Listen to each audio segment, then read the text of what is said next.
Основанием моей пресс-конференции явилось то, что я хотела бы прояснить сложившуюся обстановку вокруг моего имени по поводу рождения ребенка с синдромом Дауна у Джапарка Зайсулу.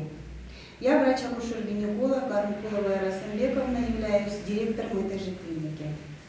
По существу дела хотела пояснить, что Джапарка Зайсулу, преследуя свои корыстные цели, прикрываясь своим малолетним ребенком, опираясь на свою адвокатскую должность, старается вытрясти с меня 16 миллионов сомов, обвиняя меня в сокрытии диагноза синдрома Дауна у ее плода на момент ее беременности, который окончательно может подтвердиться только кариотипированием плода. Это обследование, естественно, она не прошла. И, насколько мне известно, до сих пор этот диагноз точно не установлен. Джапарка Зайсулу, находясь у меня на диспансерном учете по поводу беременности, с октября 2017 года вообще не проходила обязательные анализы, которые предусмотрены протоколом по ведению беременности в Кыргызской республике. Пренатальный скрининг на генетическую патологию этой женщины был назначен в сроке 11-12 недель. Беременная Джапарка Зайсулу не являлась на приемы вообще и не сдавала назначенные анализы.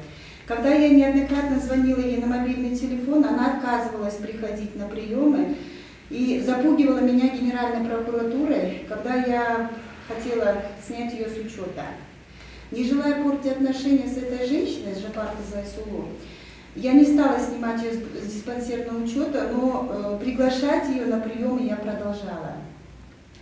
Джапарка Зайсулу все мои просьбы прийти на прием и сдать анализы игнорировала. Она говорила, что ей лень рано утром вставать, чтобы сдать анализы. Вот это меня всегда возмущало, конечно. Таким образом, сдав только общий анализ крови и свертая из крови, потому что она являлась курильщиком со стажем, она курила, я всегда просила бросить эту вредную привычку, хотя бы на одну сигарету в день меньше выкуривать. Но она говорила всегда, что это очень трудно. Вот. Она пришла ко мне на прием в сроке 14 недель. Вот с тех пор, как она встала, с 8 недель, она приходит ко мне на прием только в 14 недель, самостоятельно. Приносит УЗИ, которое она сделала в частной клинике ЧП Калмаматова, 13 недель, но приносит она ко мне через уже 10 дней, в сроке 14 недель. На первый скрининг она уже опоздала. Я ее проконсультировала, объяснила ей, вот, что нужно сдать снова анализы, которые она доселе еще не сдала. И тот же пренатальный скрининг, только уже второго семестра, на генетическую патологию. И пригласила ее в сроки на 19 недель. Опять настойчиво просила ее. Беременная вновь не явилась на назначенные сроки, несмотря на мои просьбы, на мои звонки. Беременная приходит в следующий раз в сроки 28 недель, извините, в сроки 26 недель с УЗИ, которое она делала месяц назад, там УЗИ давала срок 24 недели. И когда я спросила, почему вы не сдали назначенные анализы, она сказала: доктор, я прошла самое лучшее УЗИ по городу. УЗИ действительно не выявляло никакой патологии. Второй скрининг, который нужно было сдать, она на него тоже опоздала, потому что он сдается до 21 недели. Вот. Анализы не сданы. Что я могла сказать этой женщине? Я ничего не могла ей сказать. Последующий визит этой женщины был в сроке 35-36 недель, когда она пришла за обменной картой и устроила настоящий дебош в моей клинике. Она унижала, оскорбляла, запугивала моих пациентов Генеральной прокуратурой. Видеозапись инцидента, она прикладывается к моей конференции. В принципе, она вела себя всегда так. Просто я, так как врач, я всегда старалась соблюдать свою врачебную этику, старалась терпением относиться к этой женщине, просила всех своих сотрудников тоже проявлять к ней благосклонность, и мы как-то старались всегда с ней относиться бережно, терпели ее оскорбления, которые неоднократно проявлялись, ее агрессия, ее неадекватное поведение очень часто выпадало на моих пациентов. Я всех просила просто относиться к ней благосклонно. В силу того, что Джапарка Зайсулу проявила халатное отношение к своему состоянию, состоянию своего плода, вовремя не сдав назначенные анализы, не являлась на прием, я просто не смогла диагностировать и вообще предположить рождение ребенка с таким синдромом. Тем более, на основании только лишь одного УЗИ, вот сейчас это тоже скажет моя коллега, врач-УЗИст, что на основании только одного УЗИ никогда не ставится синдром Дауна. Этот синдром Дауна окончательно устанавливается только кариотипированием плода, то есть берется пуповинная кровь или околоплодные воды плода, и с помощью анализа именно кариотипирования, которое проводится в Казахстане, у нас в Бишкеке не делается, только тогда этот анализ подтверждает рождение ребенка с синдромом Дауна. И этот диагноз оглашает врач-генетик. Мы никак не можем сказать только на основании УЗИ, что у нее предполагается рождение ребенка с синдромом Дауна. И тем более она не сдала, она не хотела, она всегда говорила, что ей лень рано утром вставать, чтобы сдать эти анализы. Вот что и возмущает нас. Мои усилия и попытки донести до Джапар Кызы, что имеется риск рождения ребенка с такой патологией, были проигнорированы ею. Я повторяюсь, я неоднократно ее предупреждала, но она не хотела верить в рождение ребенка с такой патологией. Она была самоуверена, что ребенок будет здоровым. Мне, конечно, хотелось бы верить в такое, что ребенок действительно будет здоровым. Я понимаю, что растить ребенка с ограниченными возможностями очень тяжело. Я понимаю ее, я понимаю как мать. Но нет здесь моей вины совершенно. Совершенно нет моей вины. Все, что я могла, все, что от меня зависело, я сделала. И я к этой женщине проявляла свою врачебную этику, свое терпение к Джапар Кызы Айсулу, несмотря на то, что она очень часто оскорбляла нас, оскорбляла моих пациентов и грубо относилась, даже оскорбляла мою медсестру. На это все есть наше заявление. В течение 2 лет Джапар Кызы Айсулу угрожает, шантажирует, оскорбляет мою честь и достоинство в устной форме через социальные сети, Facebook, прессу, рассчитывая с меня вытрясти 16 миллионов сомов. Вот это все, кроме видеоматериала, вот я оставлю в этих да, вам, вот это полностью доказательство того, что в течение 2 лет я подвергаюсь унижению, оскорблению чести и достоинства. На это тоже есть статья, наверное, да, с которой я тоже, конечно, обращаюсь. Также оскорбляет моего мужа, Авиталипова Марата, унижает его честь и достоинство, распространяет ложную негативную информацию в отношении моего мужа, пытается оклеветать его. Помимо морального ущерба, Джапар Кызы Айсулу 3 декабря 2019 года прилюдно избила меня вместе со своей дочерью, оскорбила меня, угрожала моей жизни, говорила, что будет преследовать меня всю жизнь, и все равно она добьется того, что минимум сделает из меня инвалида или лишит меня жизни. Ограбила меня, завладев суммой в размере 60 тысяч сомов. Эта сумма была предоставлена, эта сумма была предназначена для оплаты офиса аренды 35 тысяч сомов и зарплаты моим сотрудникам 25 тысяч сомов. Кроме того, она украла золотое украшение, цепочку. Вот, это могут подтвердить многочисленные свидетели, которые были действительно свидетелями этого инцидента. Кроме этого, все это было зафиксировано на камере наружного наблюдения, случайно. Заявлением я обратилась в УВД города Ош, по которому возбуждено уголовное дело в отношении Джапар Кызы Айсулу и ведутся следственные действия. Я надеюсь, что правда, справедливость восторжествует. Таким образом, Джапар Кызы Айсулу, преследуя свои корыстные цели, распространяет несоответствующие действительности сведения в отношении нас, врачей, в отношении судей, адвокатов, сотрудников правоохранительных органов, судебных приставов, депутатов Джокукинеши, которые мы абсолютно не имеем никакого отношения, оскорбляет их честь и достоинство. Понятно. Ее цель – помешать следственным действиям, дезинформировать всех и запугать всех, чтобы вытрясти 32 миллиона с нас обеих. Это чистой воды вымогательство.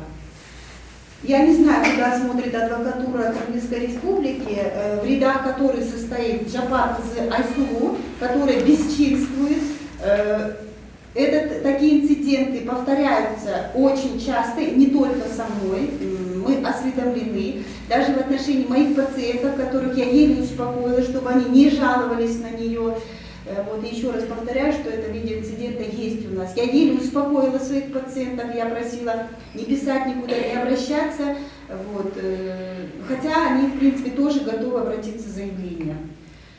Вот, и я хочу обратиться именно к адвокатуре Кыргызской Республики, к Совету судей, к Совету безопасности, чтобы наконец-таки были приняты меры в отношении адвоката Джапар-кызы Айсулу, которая вот именно позволяет себе вот так вести себя со всеми. Безнаказанность ее, то есть бездействие правоохранительных органов, бездействие адвокатуры, бездействие Совета судей, бездействие наших всех правоохранительных органов вместе взятых приводит к ее безнаказанности. Вот, она продолжает и будет продолжать. Кто ее остановит? Кто остановит эту женщину, которая продолжает избивать нас всех? Мне кажется, я еще не последняя. И вообще я не знаю даже дальше, что будет со мной. Вот я просто обращаюсь через прессу ко всем силовым структурам. Примите, пожалуйста, отношения в отношении этой женщины. Принимите какие-то следственные действия. Я надеюсь, справедливость есть. И насколько мне известно, вообще это образ жизни Джапар-кызы Айсулу. Она привыкла решать все свои финансовые проблемы именно таким образом, с помощью вымогательства. Пожалуйста, я обращаюсь ко всем силовым структурам, к прессе, пожалуйста, помогите нам решить эту проблему. Я не знаю, как отстранить ее или... нужно подействовать на эту женщину, поэтому я с глубокой надеждой и просьбой к вам, к средствам массовой информации, донести до наших правоохранительных органов данное заявление, данную пресс-конференцию. Спасибо за внимание. Здравствуйте, я Мацалиева Гульшана Ибаевна. Я работаю врачом ультразвуковой диагностики в ЧП Калмаматова с 2012 года. Джапар-кызы Айсулу была у меня на приеме 30 октября 2017 года в сроке 13 недель. Вот у нас у врачей есть такое понятие толщина воротникового пространства, это шейная складка. В норме, как она уже говорит, она, оказывается, уже знает, она составляет до 2,5 мм. На момент осмотра у нее толщина воротникового пространства составила 3 мм. Это является признаком того, что может быть, это не стопроцентно, что это синдром Дауна, может быть, у нее идет риск болезни синдрома Дауна. Но это не 100%, потому что с 3 миллиметрами рождаются здоровые, нормальные дети. Вот. При осмотре я увидела, что у нее ТВП составила 3 мм. Я ей неоднократно рекомендовала сдать анализ, дообследоваться, сдать анализ пренатальный скрининг крови, где можно тоже было выявить риск возникновения синдрома Дауна. Но она никак не реагировала. Она сказала, что это ее не касается, что у нее все хорошо. Из-за этого мне пришлось узнать, где она состоит на учете, позвонить к ее врачу, где она состоит на учете, предупредить ее. Я ее предупредила, врача Армкулу Эрасамбековну, что ее беременная, которая состоит на учете у нее, ТВП составила 3 мм, и что это требует пренатальный скрининг крови. В мою функциональную обязанность входит осмотр беременной, рекомендовать ей и дать заключение на руки. И все. Это скрининг, говорите, когда я его должна была сдать. И вот с тех пор она мне пишет унизительные, оскорбительные СМС на мой телефон, всякие оскорбительные, унизительные слова в мой адрес на соцсетях. Все публикации у нас есть, мы это все сделали. С тех пор она выступает в различных инстанциях, на нас жалуется в различные инстанции, выступает посредством массовой информации, дает ложную, необоснованную информацию, обвиняет меня в рождении ее ребенка с синдромом Дауна. Это все ложь, это все необоснованно. У нас было досудебное разбирательство, где Джапар-кызы Айсулу несколько раз ударила моего адвоката Карабаева Сапунрайну нанесла ей телесные повреждения и кричала, что она адвокат с неприкосновенностью. Значит, она адвокат, у которой есть неприкосновенность, а моего адвоката можно бить. Наложил арест на здание ЧПК Алмаматова, где я работаю. Я не имею никакого отношения к этой зданию. Здание является частной собственностью. Как можно взять и наложить арест на чужую частную собственность? Хотя никаких окончательных решений судами не принято, Джапар Казайсулу намеренно хочет заполучить эти 32 миллиона сомов, 16 миллионов с нас, 16 миллионов с Асамбековны. И намеренно наложила арест на ЧПК Алмаматова, на здание ЧПК Алмаматова, которое, как я уже сказала, никакого отношения к ней не имеет. Ну вот уже очевидно, да, что Джапар Казайсулу пытается завладеть вот этой суммой денег путем шантажа и вымогательства. Поэтому ей все равно, как заполучить эти деньги. И вот кто будет защищать нас, врачей? Вот кто будет защищать нас, врачей, от адвоката, у которого есть неприкосновенность, и который незаконно требует эти 32 миллиона сомов. Мы, врачи, работаем на государство, мы, врачи, работаем за здоровье населения. Синдром Дауна является генетическим заболеванием, здесь никак врачи не могут быть виноваты. Да, к сожалению, конечно, у нас в Кыргызской республике нет современных оборудований, которые бы достоверно, точно сказали, диагностировали этот синдром. У нас нет пока в Кыргызстане таких оборудований. Представители СМИ, судьи, они это вот дело рассматривают только с одной стороны, со стороны обвинителя Джапар Казайсулу. Нам пришлось, мы были вынуждены дать эту пресс-конференцию по поводу этого случая, чтобы общественность узнала правду и имела правильное представление об этой ситуации. Все, спасибо огромное. Карабаева Исламкова шартып адвокатурасында иштеймин. Менин жактоомдо турган Масалиева Гүлшандын берилген ошо 32 миллион боюнча дуа арыз келтирген. Эми эле жаңыдан ошол жарандык ишти баштаганда эле Жапар кызы Айсулу оозуна келген ар түрдүү жаман сөздөр менен биз адвокаттарга айтты, жаман сөздөрдү айтты, эскертүү берилди сот тарабынан. Сотту да аябай жаман оозгалык сөздөрдү айткандыктан сот судебный приставдарды чакырууга мажбур болду. Ошондо судебный приставдарды чакырды, ал жөнүндө актылар түзүлдү.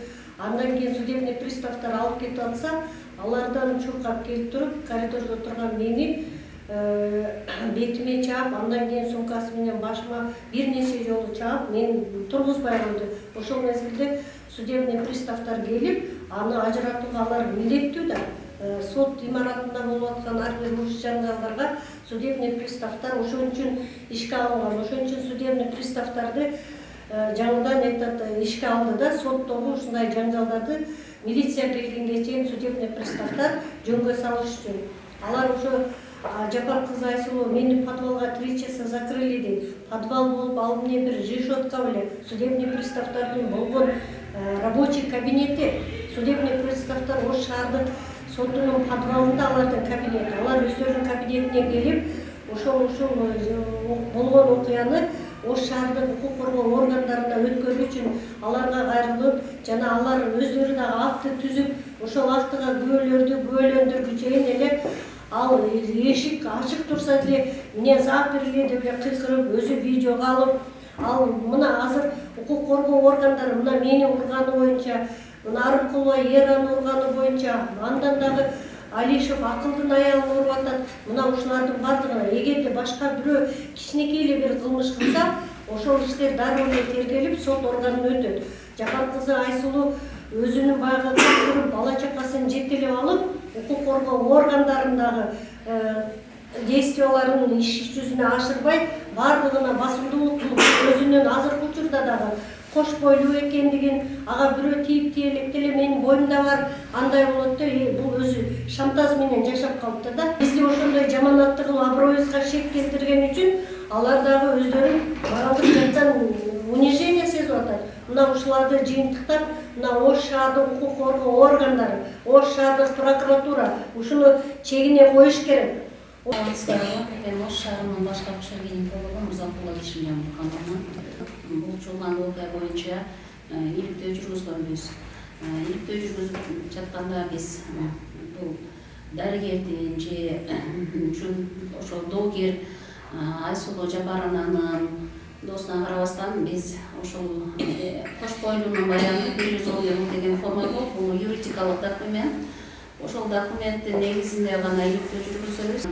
Кош бойлуу баянын жүргүзгөндө Жапар кызы Айсулуу көзөмөлгө турган 13 жумасындагы өзү корутундусу бар. Ал жерде 13 жума ошол баягы моюн бұрышта бар, толщина воротникового пространства деп коет. Ошол 3 мм деп асты чийилген. Бул айрыкча ошол көңүл бурсун деген. Бир жагынан Гүлшана Айтбаевна Айра Асанбековнага телефон аркылуу да кайрылган. Ушул карап коюңуздар, пренаталдык скрининг деп коет, ошону тапшыртып койсуңарбы деп айрыкча ошол көзөмөлдөрүнү сунуштаган. Пренатальный скрининг дайындалган. Андан кийинки УЗИ көзөмөлү 24 жумада болгон. Өзү негизи 24 жумада норма болгон деп ошол УЗИге ишенип алган. Ал эми бул синдром Дауна деген бул хромосомдук аномалия болуп эсептелет. 21 хромосомалар өзү бирөө боло туруп, бир жуп боло турган болсо, бул жерде 2 жуп, 3 жуп, 4 жуп болуп кете берет. Ошого жараша бул синдром Дауна жеңил түрү, орто түрү, оор түрү болуп бөлүнүп кетет да. Ал эми буну далилдөө үчүн бир гана дарыгер УЗИС бул диагнозду коюуга анын юридикалык укугу жок. Анткени бир гана УЗИ көрсөткүч менен аныкталбайт. Бул биохимиялык пренаталдык скрининг 11 жума 2 күндөн баштап 13 жума 6 күнгө чейин биринчи биохимиялык пренатальный скрининг жүргүзүлөт. Эгер ошол скринингде бул бардыгына эле катарысынан дайындалбайт, бул деген баягы коркунуч тайпасындагы кош бойлуулар каралат. Бул жерде ал үй бүлөлүк анамнези, ошол кош бойлуунун жаш өзгөчөлүгү, айрыкча жашы өтүп калган 35 жаштан кийинки кош бойлуулар, анан ошол кандай өзүн баягы коркунуч, памятник тартуу, спирт ичимдиктерин пайдалануу, же болбосо уруп туугандарында ушундай бир генетикалык оорусу бар кош бойлууларды дайындалып текшерилет. Пренаталдык текшерүүдө бул жерде биринчи кан тондурмасындагы ПАП-А деген белок аныкталат. Ошол кандай барбы жокпу деп. Экинчиден бул эркин бетта ХГЧ болот, хорионический гонадотропин человека деген. Үчүнчүсүндө болсо бул тондун өсүү фактору бар, PGF деген. Ушул 3 фактор аныкталып туруп, анан суммаланат. Башка УЗИнин көрсөткүчү ошого кошумча бул көрсөткүчтүн баягы өзүнүн чектүү коркунуч босогосу бар. Чектүү коркунуч босогосу бул баягы коркунуч фактор рисканын ошол пороговой деп коет да, орусча айтканда. Коркунуч чектөө босогосу 1ге 150, 1ге 250 болгон учурда плюс УЗИнин көрсөткүчү болуп баягы моюн бырышынын жоондугу 2,5-дан ашкан болсо, 2,8-3 болгон болсо, анда бул баланы төрөш керек, же төрөш керек, бул өзү үй бүлөлүк жуп чечет. Төрөгөндөр дагы бар, жок төрөй берем, эми Алла Таала кандай бала берсе ошону төрөйм деп төрөшөт. Кээде бул бала ошол бойдон түшүрүлөт. Бул синдром Даунанын эч кандай дарылап айыктырууга мүмкүнчүлүк жок врачтарда. Бул эч кандай бир дагы дарыгерден көз каранды эмес. Бул синдром Дауна болуп төрөлүп калыш. Бул ошол синдром Дауна мисалы эгер кечирип калса, биринчи пренаталдык скрининг, экинчи пренаталдык скрининг 14 жумадан 20 жумага чейин өткөрүлөт. Бирок оптималдуу срок 16 жумадан 19 жумага чейин болот. Анда биз болсо баягы 2 тест деп коебуз, двойной тест, тройной тест деп коет, битест деп аталат, квадрат тест, 4-чү тесттер. Ошолордун баардыгы аныкталып туруп, дагы сунушталат. Сиздин балаңыз ушул Дауна менен төрөлүп калышы мүмкүн. Бирок акыркы чекит бул дарыгер, генетик дарыгери аркылуу коюлуп, тастыкталып, аныкталыш керек.